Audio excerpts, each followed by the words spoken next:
Good morning. I appear to be in a hostage scenario. Good morning to you all. We are here to discuss the endless cheer, and so I'll see if I can find a light that works. Gentlemen, how are we? I am ecstatic that we have finally got rid of Thomas Frank, yet the rest of the club remains in a massive mess. But as I was Frank out for some time, it came as somewhat of a relief when that message dropped into my inbox the other morning. Yes, I can imagine you feel vindicated, Mr. Vinay Venkatesham. And Tony, next on the execution list, Johan Lang, followed by Vinny Pitpat. He can go as well. Oh, I have to you will forgive me for not coming to you immediately, Tony, but my brain is full of spaghetti. I caught by accident, because I can't watch it because it actually removes IQ points from my brain. I caught a clip of We Are Tottenham TV this morning, and of course, the Greek toilet cleaner was a special guest because he has nothing but vengeance in his heart, and he spoke of Johan Lang as Johan Lange. I am not joking. Johan Lange is how he pronounced it. So for those of you watching in black and white, load the gun, enjoy your last shot of whiskey, and we'll see you on the other side. Tony, how are you? 6 pounds of pressure, baby. 6 pounds of pressure, baby. All the way, Buttercup, all the way. Why does everything resort to one man sat at his desk with me? I don't know. Yeah. I don't know. Yeah, obviously, Frank was a dead man walking, so it's good they did pull the trigger. But it's a shame it didn't work out. I thought he would work out. I'm sort of quite disappointed from that point of view. But the trigger had to be pulled. It was probably, if anything, it was pulled too late, really, in the grand scheme of things. It could have come a bit earlier. We've got 2 weeks now before Arsenal, or just over about 2 weeks before Arsenal. And who the hell is going to come into this shit show? Well, I heard there's been an awful lot of how can I put this delicately? There's been a lot of convenience in the know flying around, I think is how I would phrase it. And one piece of disinformation was that it was the Lewis family that did the deed, and that the nitwit twins of Lang and Venkatesham were still dithering.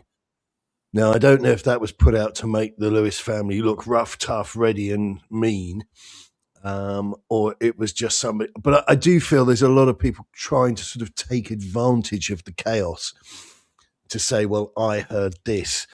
And we're seeing that increasingly across football. But of course, that's because football's in free fall and there are no rules or regulations anymore. But yes, so here we are on the other side of the lunacy.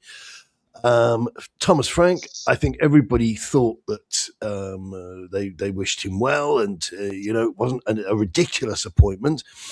And we've now got to a situation where Tim Sherwood has entered stage left. I have to make an honourable mention of it. That's legs. That is that incredibly wonderful, warm human being.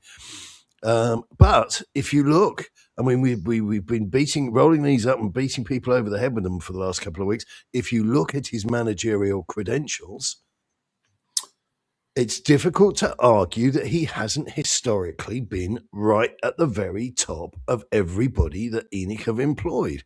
We know he's not the guy you want to be trapped in a lift with. We know he possibly has dubious opinions on things like, I don't know, women. But he can manage a football team effectively, according to his numbers. What say thee? So I have a friend who plays at Woburn Golf Course. He's close personal friends with Tim Sherwood. He spoke to him the other day, and Sherwood was, I'm right up for it, even if it's just for the 12 games. I would keep that club in the Premiership. I have every faith in my own ability, and I'll get in there and I'll get into the players.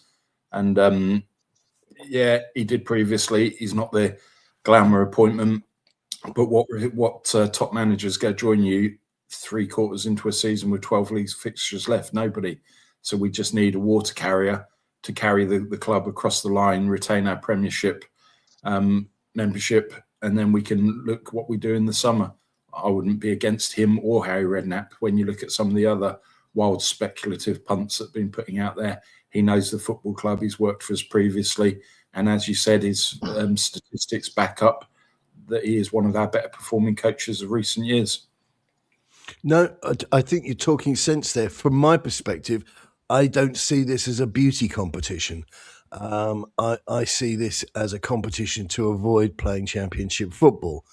And ENIC, I fear, are looking at this still in their deluded and detached manner that they've executed over the last 25 years, and that they perhaps are looking at it as a beauty competition and want to get the right name, the right package over the line. And I think De Zerbi is somebody, according to sources in France, which is, again, a media foot, not exactly the world's number one source, saying that we've been speaking to De Zerbi for a couple of days, a number of days. But this guy is a little bit flaky for me. Tony, what are your immediate thoughts on the fallout?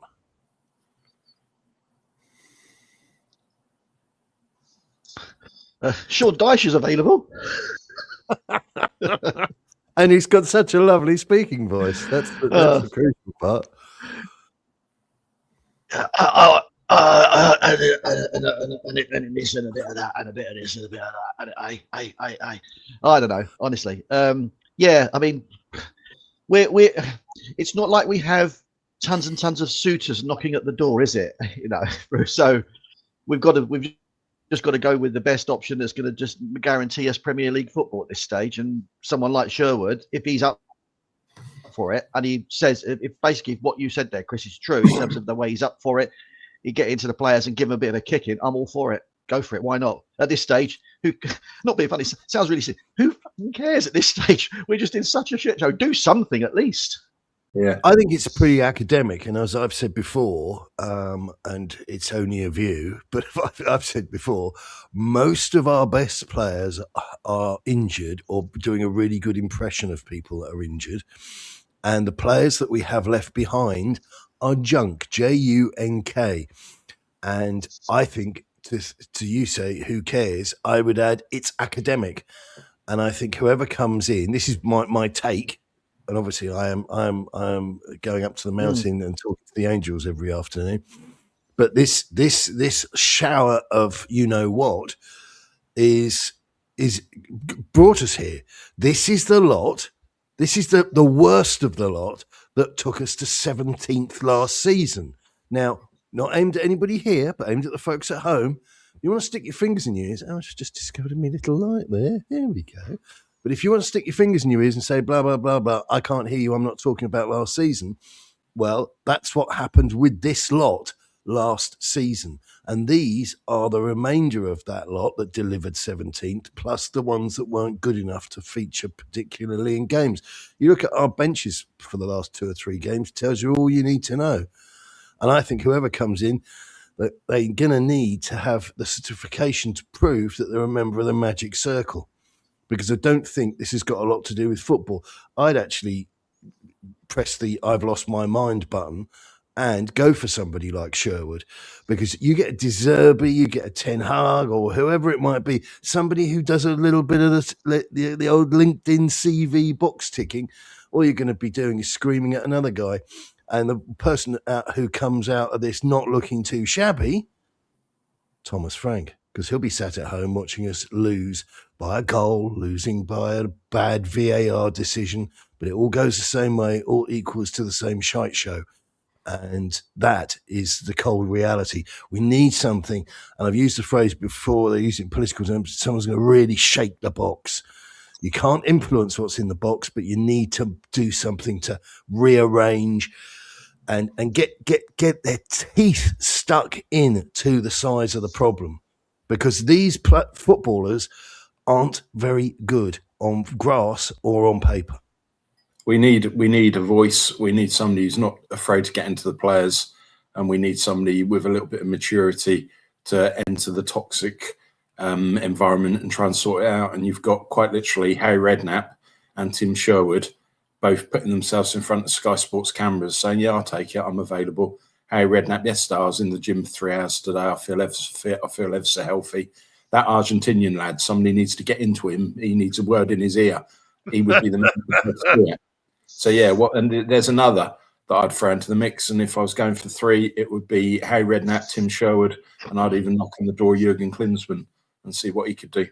I don't think Klinsmann wants to damage his reputation. He would have damaged it before today, I think. Just another option.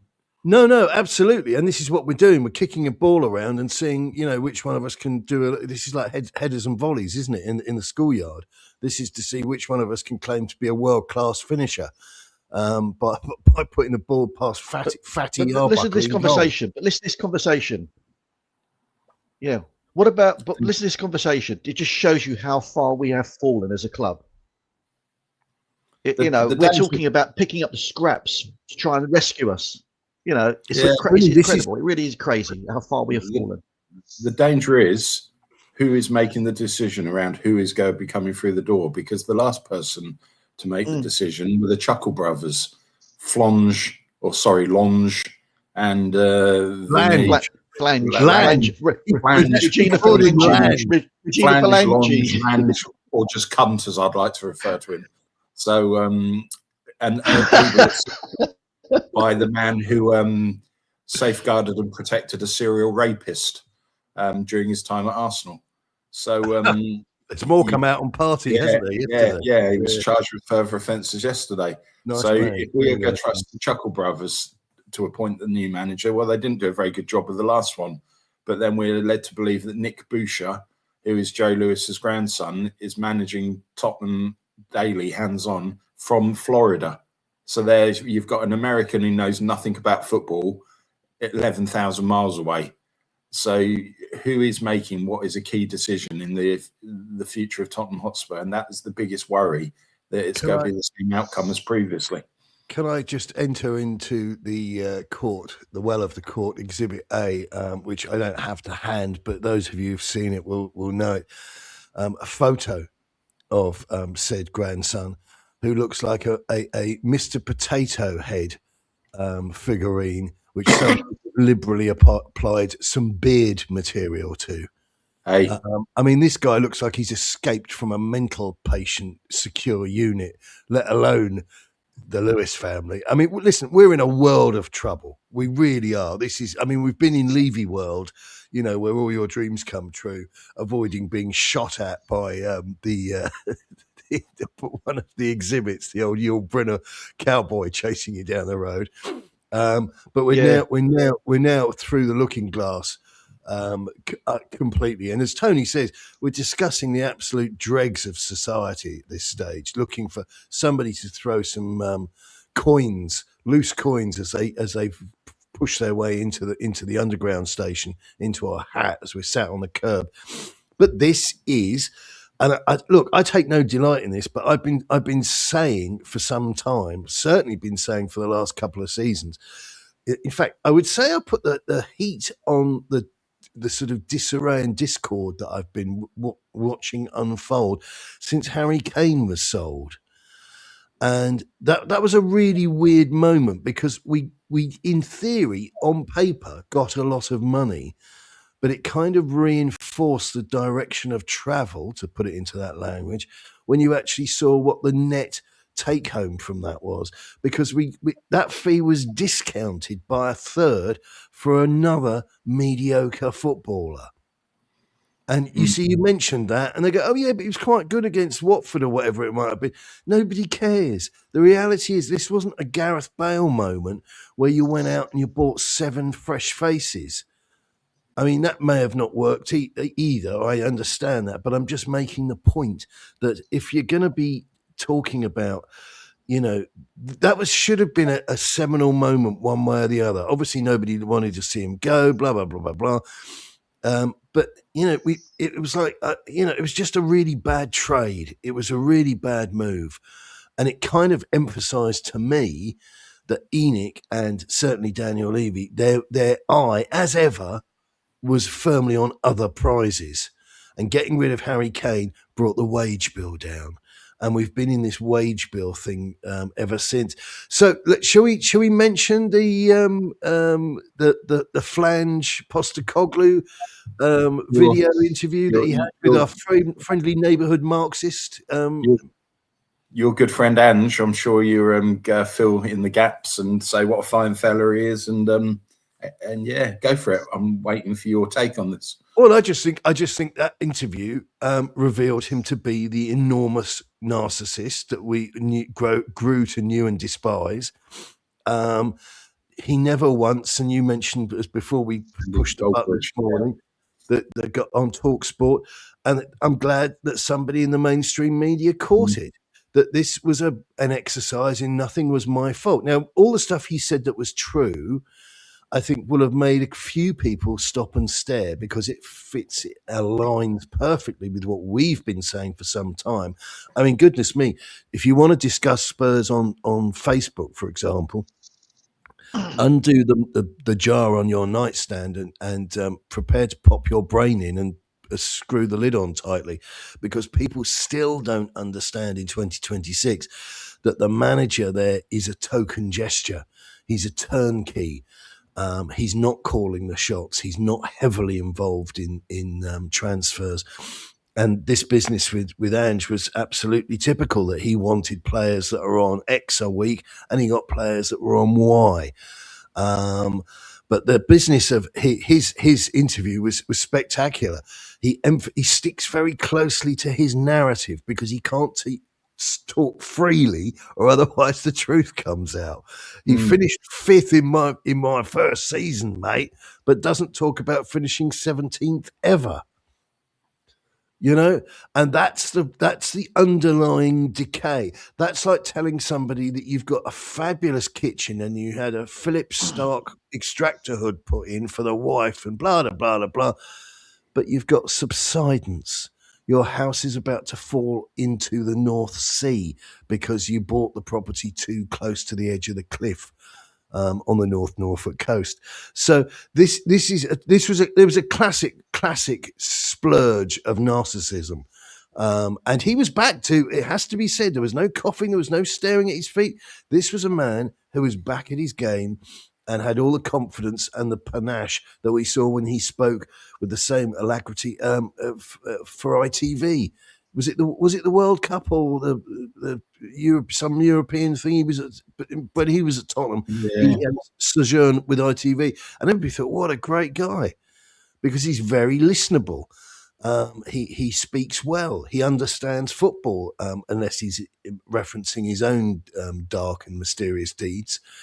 But no, I just thought it was a bizarre thing of complete and utter narcissism. Didn't I do well? I didn't do anything wrong. Home in time for tea and medals. And although it was heavily skewed at the issue of Tottenham, no mention of his famous managerial accolades at Nottingham Forest, which was his last employer. Well, there we go again. Something else like the 17th business that was totally and utterly whitewashed was the fact that once he left Spurs and they'd got it wrong, they didn't understand him, they hadn't bought into his philosophy, mate, or should I refer to it as the scratch card that came up for him, because he spoke with the authority of a financial titan. But in actual fact, there was no cerebral genius going on here. He'd bought a $5 scratch card and he'd won a lifetime supply of money.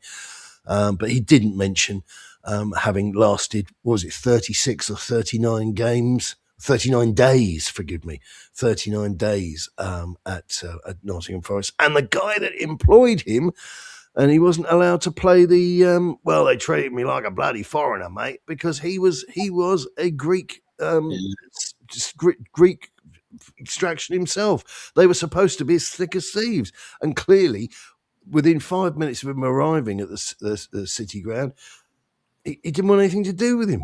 I think, as evidenced by your mate Morris Gibbs-White, if you speak out against Marinakis, the outcome might be slightly different to if you gob off at Daniel Levy. So he's probably a little bit looking over his shoulder, starting the ignition of the car every time with a nervous sigh, and thought I'd better keep my mouth shut on this one. Here's your car, sir. Yeah. Could you just turn the engine over for me? Yeah. I just want to listen to it from across the street. Yeah, and every time you see a glint above, you think it's that drone about to take you out. Tony, so amidst all of the garbage that we're discussing, is there anybody that you would make a case for, even in a comedic way? Perhaps is probably the best way to ask it. Oh, yeah. Let's have Ange back. Let's continue the comedy theme, shall we? Yeah, not today, Honestly, mate. I'm too busy spending not my today, moolah. mate. Yeah, honestly, that interview. Go on, Chris. No. I was saying, why don't we bring Sean Dyche in? He'd be a good short-term fit, wouldn't he? Honestly, yeah. That interview, when you saying that, what made me that interview made me think of was the last time I saw something that narcissistic was when Prince Andrew was interviewed by Emily Maitlis. Yeah. That to me, there was parallels with that. It was just like, yeah, I didn't do anything. It's not me. It's not my problem. I don't recall this. Oh no, it's the revisionist aspect of that interview was disgusting yesterday. Absolutely disgusting. I don't have any memory of having sex with that girl 18 times in 4 days. No memory at all. Yeah, exactly. Yeah, exactly. No sweat, as they say, you know. But I just think at this stage, we've talked about Sherwood, and you've got De Zerbi. I think he's already said no. He's not. He's going to take some time off anyway. So I agree. I don't think he would have been the right choice. He's very, very sort of hot-headed and flaky. He wouldn't have been a good choice. Genuinely, we are so picking from the bottom of the barrel here. I really couldn't give you anybody who I thought, well, we might as well do it. I mean, we can always rely on Ryan, can't we? We can always have him back as well, can't we? Let's really go for it. I just don't, honestly don't. I don't really have much. I know, exactly, mate. Exactly that. Your internet is chopping up a little bit, Tony.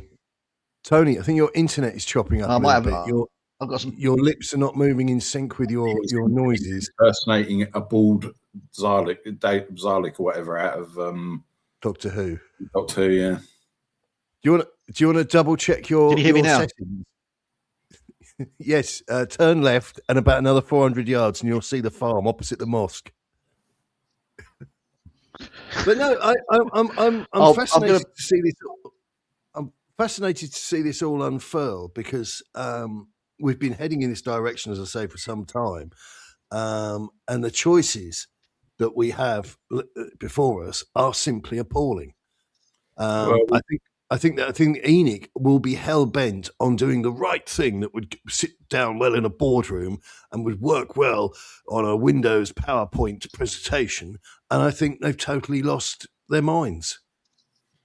From the decision we took, we couldn't have done it at a better time because we had 12 days from Tuesday night to our next game a week on Sunday at Arsenal. The players, those fortunate souls, have been given 5 days holiday because the trauma is obviously too much and they need to release themselves from it. But we need to have a manager at the training ground by Monday morning because every game's a massive one for us. But even if we could take a point from Arsenal to slow down their title challenge after they dropped points last night, we need somebody to get in there, get on the training field, have a week to get into what he's got and to try and get a number out of these guys. And if we're squabbling around at Wednesday, Thursday, then you can just write off any hope of getting anything from that, as you'll have somebody coming in 72 hours before a game. What they go achieve in that time? Nothing at all. That's why they've got to be working like Forest sacked Dyche at 1:15 on Thursday morning. And there's already a suggestion that Vitor Pereira, the Portuguese guy who was manager of Wolves but got sacked as he lost his first 10 games this season, is going in to replace him, who previously managed under Marinakis at his Greek side. So they had a plan, although it looks a really bad one. They had a plan, but we've got no plan at all. We're just grasping up thin air at the moment, aren't we? Yeah, I'm just looking at that Jurgen Klinsmann link there, and it's come from Team Talk. That may as well have come from me, which is to say... We're trying to say the Boy Hotspur blog's not reliable. I'm telling you that I only use it myself to check the date, and that's probably spelt wrong. No, it's an absolute sham. All of this stuff that's going on at the moment. So a name that keeps on making murmurings, and you can't blame the bloke whatsoever. Robbie Keane keeps on coming up in conversation, but you're not going to leave a full-time gig for an interim gig. So if they are scraping the barrel, I'm not saying scraping the barrel, as that's not unfair on Keane, as he's won titles so far in Israel and Hungary, those powerhouse leagues of world football. But if it gets to the point where you might have to turn around and say, actually, yeah, we're going to give you that full-time 4-year contract and give you a go from the outset. Yeah, let's give Robbie Keane a 40-year contract. Yeah. And listen, I tell you, for any of you joining us late who have only heard of Robbie Keane, he left us. I've seen rats come down drain pipes with greater delicacy. He left us so fast to join Liverpool, his boyhood club, which he flatlined at. The bridges burnt with that lad are significant. And you know, because it's me and I'm a bit weird, it gave me great joy yesterday. I did a couple of articles which mentioned him, and he stood on the touchline in Turkey and he's dyeing his hair, and it actually looks worse. It looks worse than Postecoglou. You can see the grey around the edges where just let it go, just go gracefully. I mean, if Tony was sat here with a hat on, or not a hat, but, you know, like a wig or a syrup or whatever, it just drives me up the wall with these guys. But he was asked about the Tottenham thing, and I don't know whether he sided one lost or drawn.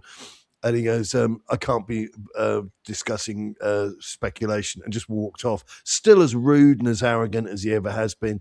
I don't particularly wish him well. I certainly wouldn't want him back at Tottenham, not in a million years. He's tied up with his club. He'll have a contract. He'll have this, that, and the other. It's not going to take you much to get out of a Hungarian club, though, is it? Well, yeah, if you can get out the boot they put you in after you tell them that you're going to screw them over. If we wanted him, I dare say that we could get him. Well, yeah, but I think where he is in the food chain of football, which, as you say, are those footballing powerhouses of Hungary and Israel, I think he needs to cling on to whatever CV he has. Michael Dawson, who I understand he still pals with, said absolutely not going to happen. He told The Sun that yesterday. I just don't see it as even being a relevant candidate. So what we're saying by what we're saying is that Johnny Heitinga is going to be the interim manager come Monday, Tuesday next week. Then, and I think he'll be presented. We're ruling everybody else out. Let's go for the bloke who's currently holding the baby because there's nobody else to look after it.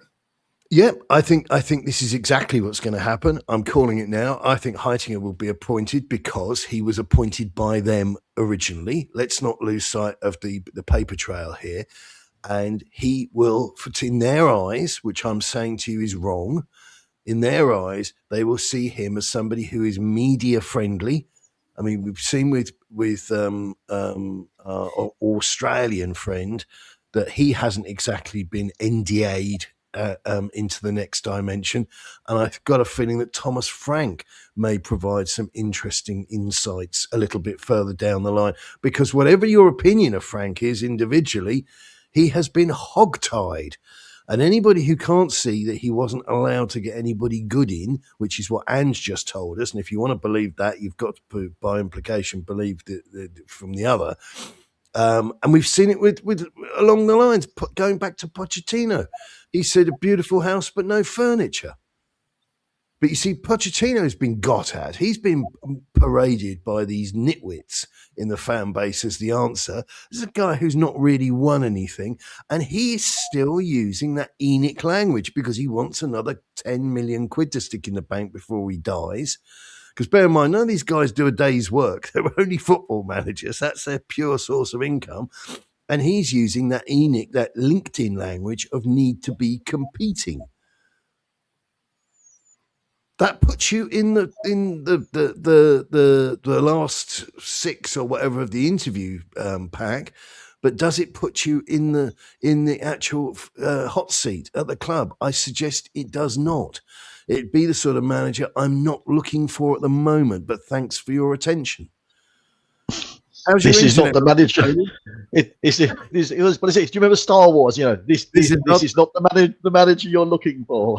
This is not the head coach you're looking for. Yeah. The old Alec Baby Guinness. Absolutely, but it's just horrible, isn't it? It's just, as we're getting lower and lower in the league, and we're getting lower and lower in terms of our morale. It's just when is some? I'm just again. I've said it before and I'll say it again. I'm just curious as to what these people are thinking who are in charge here about how they could have allowed this to happen. It's just mind-boggling. It really is mind-boggling. I think morale will increase for Thomas Frank leaving the club, because going to nearly every home game this season, he wasn't doing anything for the fan base. And what's the phrase? What's the phrase, Chris? What's the phrase, Chris? Morale sackings will continue until morale improves. Yeah. I think, and I'll say this kindly, I don't believe that Thomas Frank is vaguely relevant. And anybody who takes their seat in the stadium and feels a new sense of anything is kind of kidding themselves on a little bit. May not have liked him. He may have been in charge by name, but he didn't have any players. And you'll see the next guy come in. I'm telling you, the best we can hope for is a new manager bounce, which you would get even if we had an insanely good coach who was, say, tragically run over by a double-decker bus.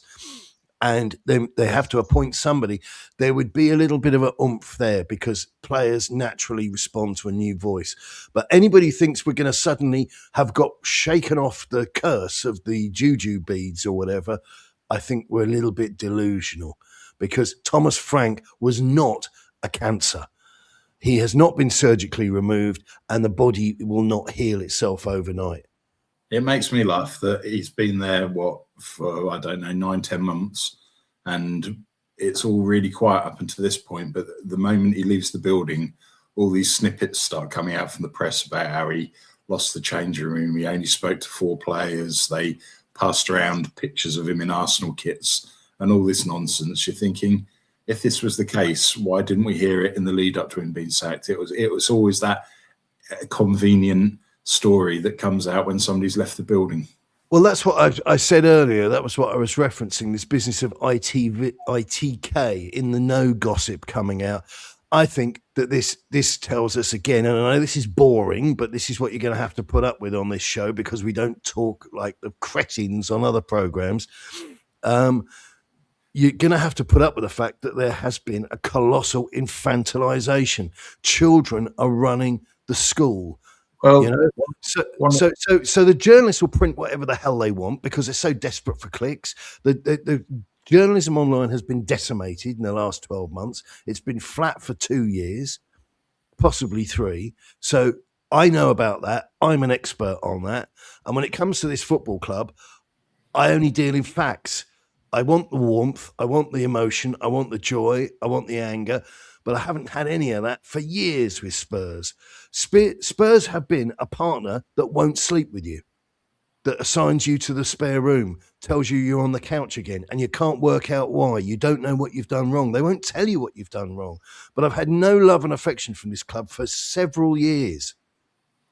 And I'll tell you something, just to give you some perspective, which may affect you, or you couldn't give a damn. I've been going to see Aston Villa because I live up the road. No, I had a choice.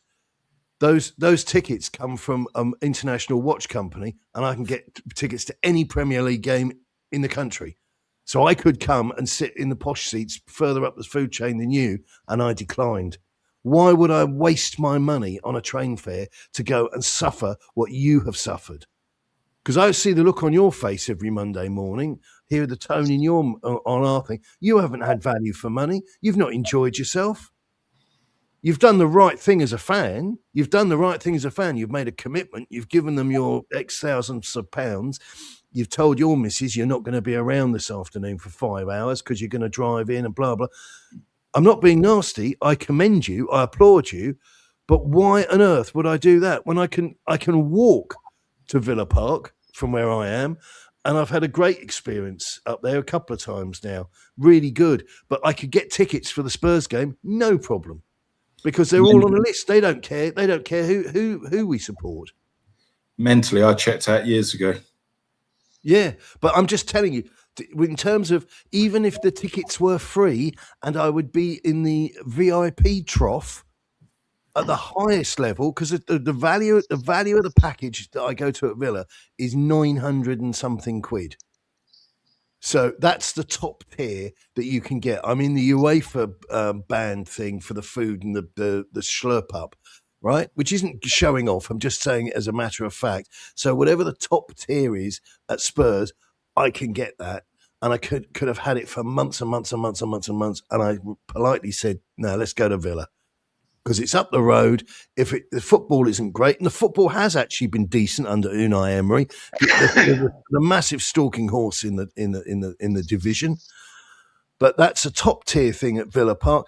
And I get home at a reasonable hour, and all the other things that old men like me have to factor in, you know. And the reality is, would I swap that out to go to Spurs? Because I could. I don't need to go with the guy that gets the tickets for me.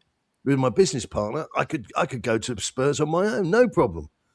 Not interested, and I'm only in Birmingham. I'm not in Arbroath. Not interested. You might as well be. The world stops at the Watford Gap service station. No. I tell you, it's hand-to-hand fighting and built up litter is what it's all about, mate. And you want to see some of the rats, sizes of cats. So it's a good growing experience. Forget going to public school. Go to Birmingham later in life. That's my advice. So of all these stories that have subsequently hit the press from all these ITKs and journalists, the ones that really eked me was the suggestion after the defeat to Arsenal that Frank held all the players in the changing room after the game, gave them a talk about standards dropping and professionalism. And then 4 or 5 of them were late training the next day, including your club captain, Romero. For me, that's a foot up the arse and introducing him to George Jetson. Strong managers of the past, like your Brian Cloughs, your Alex Fergusons. Brian Clough, who's, as you can see up there, smoking a cigarette, if you will. And there's Jimmy Greaves. Somebody asked me about that the other day. That's Jimmy Greaves in his car that he bought when he joined Tottenham. Your, dare I say, Sam Allardyce's and Walter Smith's and Alex McLeish's, Graham Souness's. They'd have dealt with that in a particular way. But such is the time now, people think they can get away with that. And that's where it's gone wrong. Romero should never be the captain of this club. In fact, he should probably be visiting the Belgrano. He shouldn't be anywhere near this football club. The only two great he should be on Goose Green visiting his relatives. Should be visiting Maggie Thatcher Drive. But the only great Argentinians we've ever had were Osvaldo and Ricky Villa. Since then, the rest of them have been crap, and I include Juan Foyth, Giovanni Lo Celso, Eric Shithouse Lamela, all those. Absolute junk. If you want to sum up how bad Argentinians have been, right? Forget the jigs and reels and all the but and all the nonsense. I give you Eric Lamela, who was a world record signing for Spurs, but we didn't trigger a single add-on. No. He cost us about 12 million quid in the end. He was supposed to cost us north of 30 million, but they have all been work shy fops, or as I started the show, JUNK, junk. Whoever comes in the long term has got he's got the same massive job as the previous 6 before him. But one thing I'm certain is, come the summer, goodbye Romero, thanks for the memories. Goodbye Vicario, you won't be remembered. And I'd go as far as getting rid of Mickey van der Ven, because I think he's not as good as we all think. And he's shown this year that he's not got the fight for a difficult situation. And he goes absent a lot of the time. And if he wants to go to Liverpool, we get 60, 80 million quid. I'll drive him there myself. We need to get back to basics and get people in there who want to be there. We need to get rid of that soft underbelly. We need to become shithouses. We need to become bastards. We need to become men on the pitch. Hang on a minute. I've got a coffee mug that I sold quite a lot of, actually, that I tend to record. I had a quote from a guy that used to manage us. What was his name? Wasn't very popular, because you're allowed in this weird world in which we operate to be really massively, massively racist. as long as it's against the right sort of people. Like, you can't do it against black people, obviously. That doesn't work. Wasn't it? But a Portuguese fella, what was his name? And he said, you want to be clever cunts, intelligent cunts. Oh, We've got to right. be cunts, but I not think I know stupid. who you mean. Yeah. You know the guy, and you've just echoed what he said. But you're white, you'll get away with it. Sorry to digress, but this is the stupidity, and I think the direction of travel, which is a phrase I hate, but it does kind of sum up the images of a conveyor belt of football generally, has been to the lowest common denominator. The days of Brian Glanville and all these guys that wrote about football, and they weren't churning out 5 articles a day. Hello, The Athletic. Here's 3,000 words on why the corner flags are now no longer as important as they used to be last week. The quality has gone down the pan. And that's why the numbers have gone down the pan. And do you know, the Football Writers Association, I get thrown out the magic circle for telling you this, they are declaring war, effectively, in a very polite and gentlemanly way, on AI. And they want a kickback. They want links back to their material that is being used, because your AI, and if this is tedious, forgive me, but it's important somebody says this, because otherwise we could be, I don't know, believing nonsense. But AI, if you use ChatGPT, only scans material from which other humans have written and donated involuntarily. Yeah. So you've got a great, as I've said before, if you're doing something, and I know from experience with my ex, if you're doing something like really useful in the world, like health care, for example, you've got a colossal encyclopedia of information, and you're doing what Google or other search engines are available should be doing if they were on top of their game. You've got this enormous resource of data and information and analytics and analysis, which is worth reading and is peer reviewed, and it's good stuff. But the football content, you could say to yourself, you're writing a paragraph, and I've done it. We've all done it. I'm writing a paragraph, and you want to say, well, what was Wande Ramos's record like at Spurs? And you put it into ChatGPT, and it told you what he won, what he lost, and he gave you all the data, which I always joke, I can't have that shit in my head because I'd forget where I lived, right? I am Homer Simpson. There's beer, food, TV, blah, blah, blah, playing with a dog. I don't have the capacity on my hard drive in my brain to remember stuff which is frankly mind-numbingly boring and I don't really need. So actually, you can look up all the stuff on Ramos and slip it into your article. And somebody from FWA, well, they want where the person that gave you that information to get a kickback. They want you to be paid either to get a backlink or to actually get some form of commission. And this is the lunacy which we've now reached. I think actually you might be onto something there, H, in terms of AI. Perhaps that could be our next manager. Well, some clubs did try it, didn't they, with an ex-Spanish manager. And guess what? He ended up being kicked up the road. But I think we need to bring Billy Whitehurst out of retirement and have him running our front line for next season. Who was the guy? I tell you, if we're going to pick random people, almost like cartoon characters, who was that bloke who had the dressing room meltdown? You're fucking this, and I'll take you outside and him, bring you dinner. What was that guy's name? And he ended up being a taxi driver. You don't remember? I've killed this joke. You must. Somebody at home, you'll tell us. Football. Do you want to speak while I type? But going back to what the new whoever gets this shambles project moving forward, you go in there and you automatically get rid of Vicario's rubbish. You get rid of a doggy because his body's broken at such an early age and he can't play more than 4 games without getting injured. You get rid of Porras, he's a lightweight. You get rid of Romero, you get rid of Van der Ven, you go into the midfield, Bentancur, thanks but no thanks, you can go. And then you look at the right side, Odebear, championship quality at best, you can go. Tell, biggest waste of 45 million euros, you can go. And then you go to the forward positions, you think Pigeon Boy, you can go back to Rio de Janeiro and play volleyball with your little boys in their pants on the beach. So Richarlison could go. Solanke, biggest waste of £65 million you'll ever see, he can go. All of a sudden, you're asking the question, well, actually, who are we keeping?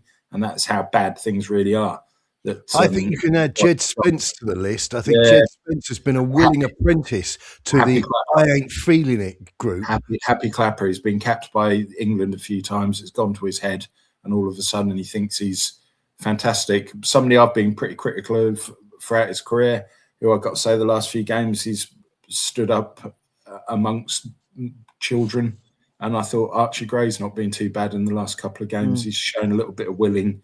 I'm not sure, I'm not sure. I think everybody. I've said he's shown a little bit of willing, and do you know something? I think so bad. I think this is like panning for gold, and then you get one of those awful toffees that everybody used to leave behind in the Quality Street, and one of those gold wrappers floats down the river, and you say, "Oh, close." Yeah, no, it's gold coloured. We keep on saying he's in the wrong position. We keep on. I'm not. do you know something? I would actually throw most of them in the dustbin. And I think that's a crude way of approaching the situation. But nobody comes out of this with flying honours. I mean, look, anybody who's a neutral watching this, and I know we do get plenty of them because we're that good. But look at Brennan Johnson. This brilliant. is the guy who was the poster boy for the UEFA Europa League win with with all the drunkenness, and now Forest fans would happily follow him home and kill him. No, Crystal Palace fans, they're saying, sorry, forgive me. Signed off this signing. He's the worst footballer we've ever seen. Thinking, he's junk. Exactly what Spurs fans were saying for 2 or 3 seasons. Well, it wasn't everybody. There was a lot of noise in the room. You know, I mean that Ole, Brennan Johnson again, or whatever. Yeah, absolute garbage. But you see what happened there, don't you? They stupid people caught on to a chant, like a catchphrase.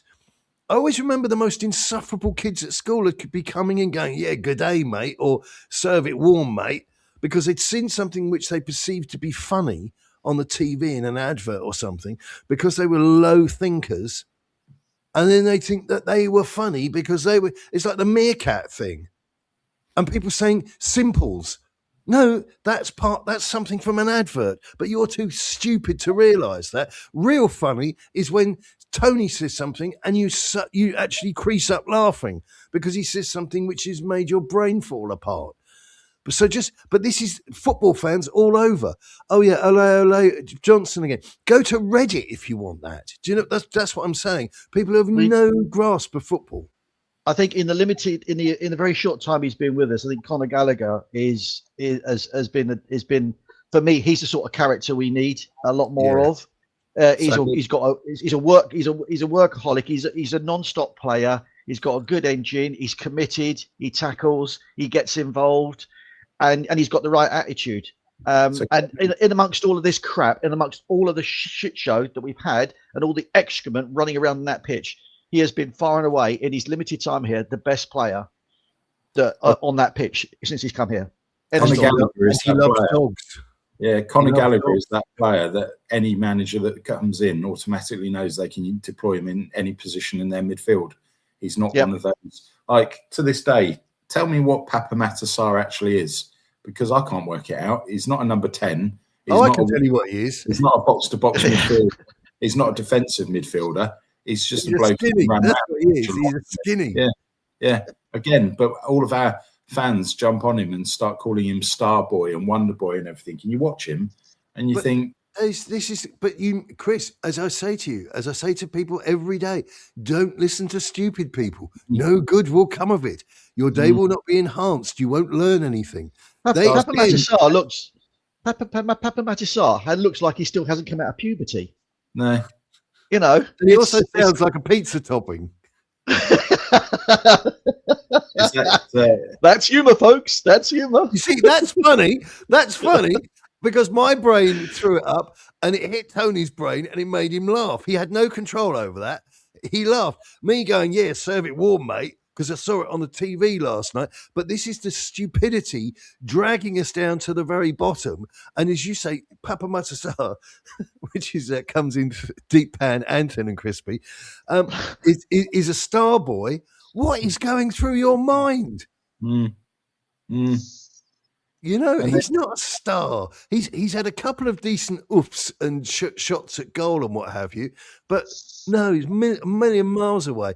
And and a lot of these players as well. And I think the media at Tottenham, and I'm talking about the media internal of the club, they fan the flames of this with their absolute bottom of the bucket approach to let's get. We're very fortunate to have time to go and speak to Papa Matissa. He's going to tell us about his fabulous, beer mat collection.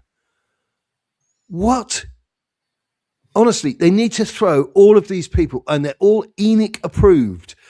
They're all these softly spoken, overly sincere. You got that Cabbage who does the old, it's a difficult place to come, the Tottenham Hotspur Stadium. Didn't expect to keep, huh? For Spurs fans. No, that commentator, the Cabbage. He said the Tottenham Hotspur's a difficult place to come. I was saying, is that for our own fans? Yeah. Yeah. But he goes, difficult place to come, Ange, Tottenham Hotspur Stadium. Didn't expect to be 3-0 down at half time, but it's not all about winning. They have been employed by ENIC. What part of this are you struggling with? ENIC is a bad recruiter. And now we're faced with the fact that the last guy in charge burnt the building down because you hired the wrong person again. You've been hiring the wrong people for the last 25 years. And when you did make the right hires, I would suggest, my lord, the right hires were appointed, you hog-tied them so they couldn't actually make any difference.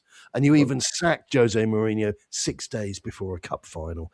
Case concludes for the prosecution. Send them down, my lord. Send them down. Yes, they should be hung. They should be hung around the neck until they are dead. Yeah, exactly. That's because these people. crazy, I mean, I tell you, I don't want to jump the gun here because it'll need support from real human beings. But I had a great exchange with Change for Tottenham yesterday. The guy running that, Billy, knows what he's doing. He's thought about it. They're going to get a little bit more covert, I think the word is. And I hope that happens. The plan they've got there, I absolutely endorse. Oh, yes, it was my idea, which will put a lot of people off, I know. But the idea is to attack, not to sit there holding a bloody bedsheet. Because these are the people, if you're not angry about ENIC, you're not thinking. These are the people that have driven us into the toilet. Things aren't covert if you talk about them overtly, so just keep your surprises under your hat. Well, that's why I have Christopher, because anybody who's been watching this show recently would have seen a few tips and hints I've given, but certainly not the information that I discussed yesterday. But the point being is, just because you're not telling them that the enemy is coming doesn't give you the full maps of where they are located and what they're planning to do. And that's what if these guys get their act together, they can put this round the old jugular and get rid of ENIC. I swear to God, you'll be able to get rid of them because this is a class of civil disorder that these mugs aren't ready for. They're not ready for what we need. What we need is a good old-fashioned SAS in the Iranian embassy sort of styling. Hang on a minute. Where did that line come from? That's what I was saying before. This is because nobody watching that footage. We were all kids at the time. I mean, obviously, Tony, you were probably still in the nursery at that stage. Tony had hair during that period. The Iranians took his hair, man. They're sick, man. In fact, he had a man bun. But I was so shocked by the coverage, I lost my hair right at that stage. When those British Army trained boots went through those French windows, you find me somebody, because we lived in an age where there were no wet wipes. And everybody knew they were doing the right thing, going in to rescue men and women who were being held against their will on British soil. Nobody mumbled about it and said, it's a bit, you could put someone's eye out with that glass. It was a good time. And that is a great advert for doing the right thing and using just a little bit of force to get the right outcome. And that's how Spurs fans need to act against ENIC. The fantastic thing in that event was when PC, I think it was Trevor Locke, was on the outside, and one of the terrorists tried to come out and he was trying to help him out the window, and the SAS bloke got him, pulled him back in, followed by a double slot and double tap. Bomb. That terrorist never saw the angels in heaven. Didn't get his 39 virgins on that occasion. But no, I mean, but seriously, I mean, we reference these things because these are things that we can respect as human beings. And it's not because we're pushing an agenda of hate or meanness or otherwise. It's about getting the bloody job done. And we're in a horrible position. We are absolutely nailed on at this moment in time for relegation. Talk about we can get a point here, we can do this, we can do that, we can do the other. Those players need screaming at. Somebody, to use my old terminology, I used to go and watch the football with the lads in the pub in Ireland, and I'd be screaming, "Get into them!" And my dad said to me on one occasion, he said, "What does that actually mean?" I said, "Well, it means like they feel it, you know, they really want to." And that's what you need. You need to get into them because nobody's got into these ballerinas and they're all wandering around. You've got the Jed Spences and the Mickey Van der Ven with his head down and, "Oh, I'm not happy. They're not talking to me the right way." What you need is a pair of boots coming through, pair of size 10s coming through your French windows with an assault weapon over their shoulder. Then that'll wake you up. Well, you kind of clamour for the days of the Joe Jordans of the world, don't you? Going in there and just absolutely sorting them out. Touchline. Joe Jordan, who was heard in perfect pitch, saying to that guy on the touchline in a Glaswegian accent, "Anytime you're late, pal." Now you can travel around the world, but you've got to go to Glasgow to find that, right? And what he was getting there was a Glasgow invitation to a headbutt. He was very close to being unconscious, right? You don't know how close he was to death, that guy. We need a little bit of that. So all these little nitwits on social media, Reddit, I'm looking at you, and all these other clowns again, "Oh, well, I don't think this is..." No. Time for you to leave the ship, you absolute butterflies, you wet wallets. As Chris has often said, what we need is we need men with cojones as opposed to big hairy testicles. We don't want any absolutely, of this mate. Landscaping business. None of these metrics. We need men's men. Buster Gonads and his unreasonably large testicles, isn't it? You git. I was going to say this show is brought to you in association with Buster Gonad. Yeah. No, but seriously, this is what we're up against. Because I'll tell you something, this namby-pamby rolling through the in their hands saying, "Look at me, fella." But this namby-pamby, DEI friendly, child molesting, flag waving, blah blah blah blah blah, it's got to go. And you're not going to get rid of that unless you get rid of Enoch. And anybody sitting down to take a piss should be sent to Crystal Palace alongside Brennan Johnson. Do you know something? I'm with Larry David on this. If you're going to defecate, do it at home. I would put the changing rooms out, and I don't care how much money you spend, you only have urinals because the men in this building, they piss standing up. And if you want to do a sit down, you should have done. Nobody wants that. You don't bring that out of your house. Do you know why toilets are no good when you go out, generally speaking, unless you go to a really nice hotel or a really nice bar or something? Because nobody wants it. And if I see a Dyson hand dryer in the building, I'm going to take it off and thwack you in the head with it. Oh, exactly. They are designed to be lifted off and hurled at people you don't like. Yeah, we should be gargling WD-40 and shaving with knives as opposed to some of the guys we got in there with their little effeminate carrying bags with their beauty. That's where it's all gone wrong. If you want to have a shave at Spurs, right? There'll be a short video of that black guy or whatever, the Texan guy in Predator with his knife. That's what I'm talking about. Yeah. Yeah. Oh, Bill. That was what's his name? Bill Duke. Bill Duke was that guy. Honestly, brilliant. Yeah. I'll bleed you real quick, real fast. You're bleeding. I ain't got time to bleed. Jesse Ventura. Jesse Ventura.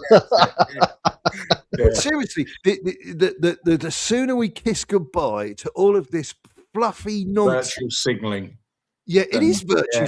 Oh well, I mean, we saw recently one of these imbecilic actresses come out who's married and has said, "Oh, I've always felt I was non-binary." Now I know a lot of people are going, "What the hell are they talking about? This is supposed to be a football podcast." It's talking about knowing the difference between right and wrong. Leave the kids alone, right? Stop trying to molest children and focus on playing football and surround yourself with big, toxic, smelly, testosterone-driven men. And I tell you what, we won't be looking at the championship next season. You can't beat the smell of deep heat as opposed to an eau de toilette, can you? And I thought you was going to go, Chris. I thought he was going to go all apocalypse now. As he can't be, I love the smell of napalm in the morning. I'm still trying to recover from that British Airways flight I told you about, where my cabin crew manager Bradley, who was 6'3", covered in tattoos with a full beard, came strutting up the plane in his dress and high heels on nails. I'm still not recovered from it. To remind us all of Apocalypse Now, I'd just like to say, the horror. Hey, two people, rightly or wrongly, I'd like to pat on the back this week. Sir Jim Radcliffe, he was absolutely right. There you go. And there you Simon go. You got 19 million people unchecked into the country. 99% of them aren't working, and none of. I mean, this isn't racism. This is just standing up against absolute stupidity. I mean, listen, I can tell you, I live in an incredibly diverse city here, as is London, as is other parts of the country. Country doesn't look very nice, and it's not because there aren't Union Jacks and bins on fire. It's because the country, see what I did there, Enoch?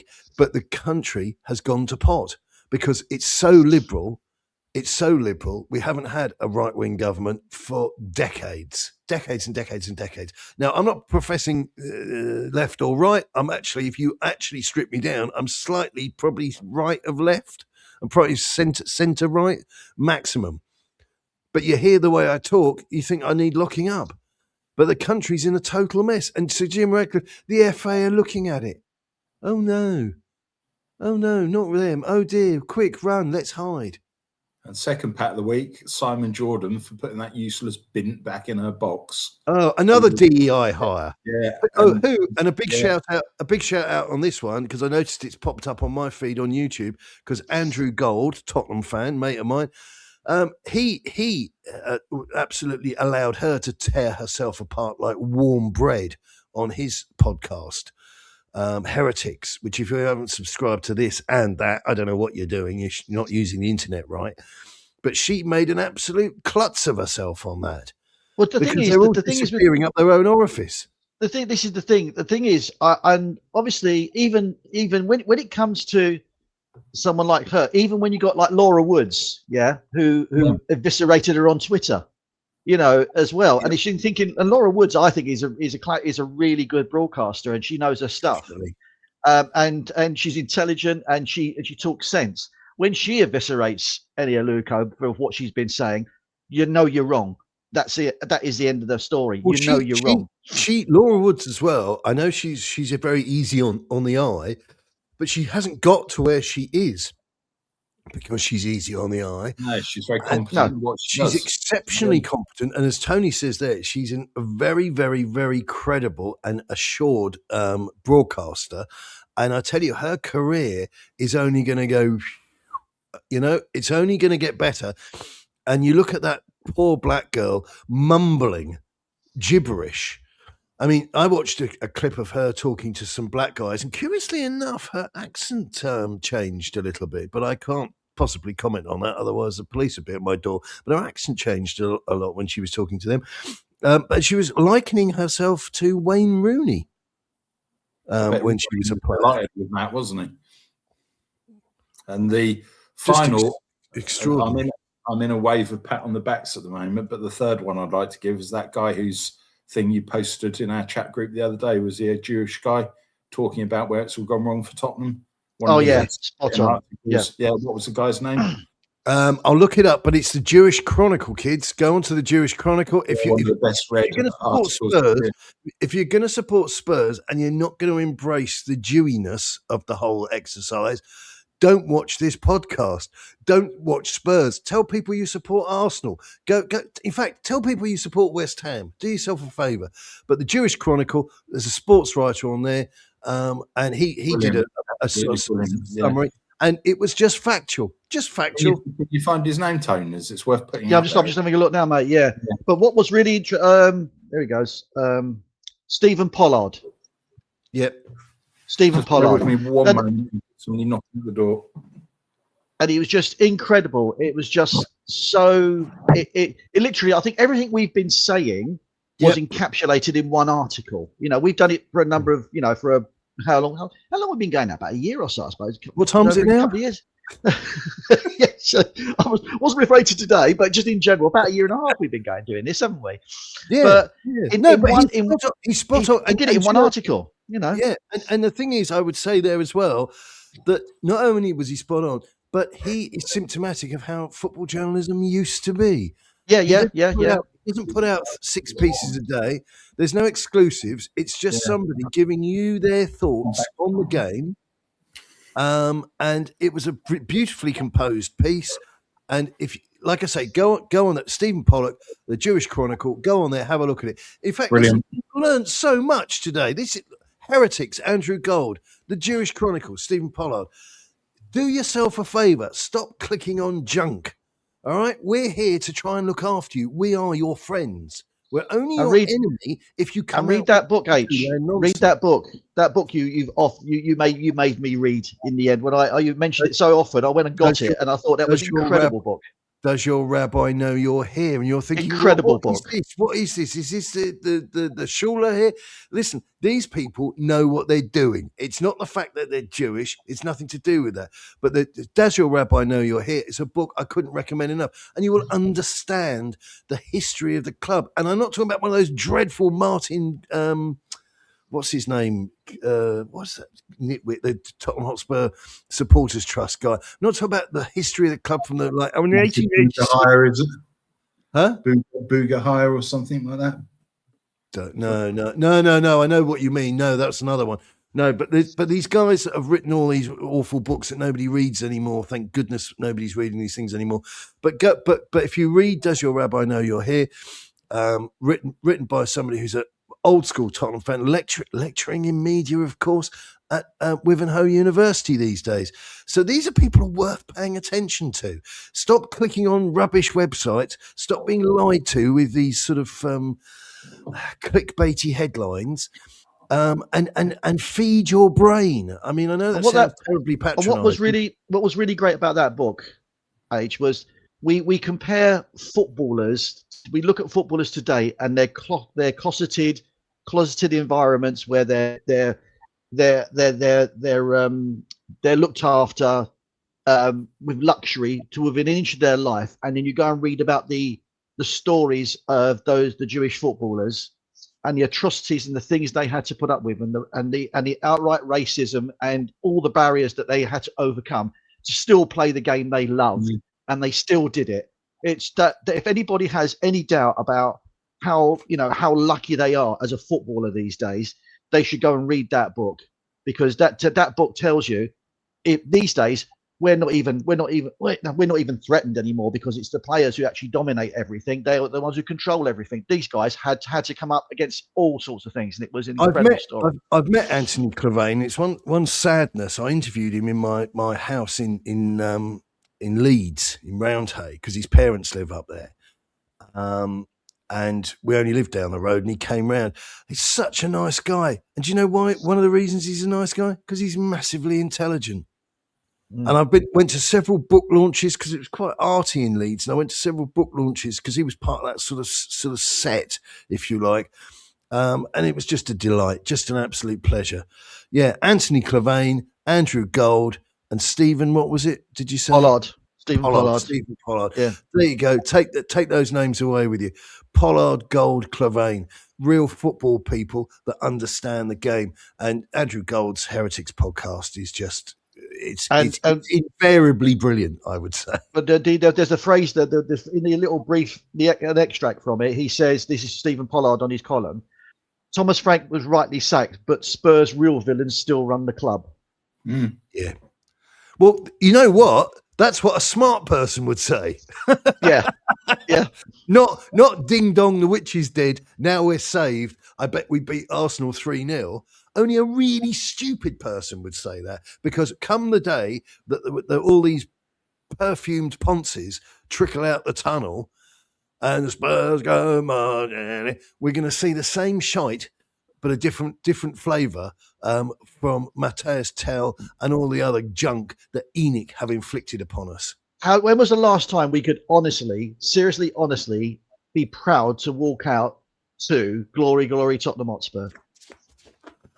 But sorry, so when was the last game that I saw under Keith Birkinshaw? I'm just trying to think. Yeah, exactly. For me, and this sounds like I remember. This is in my day and all that sort of stuff. But I remember being in the shed in 1984 against Anderlecht, where Tony Park scored. Saved the penalty.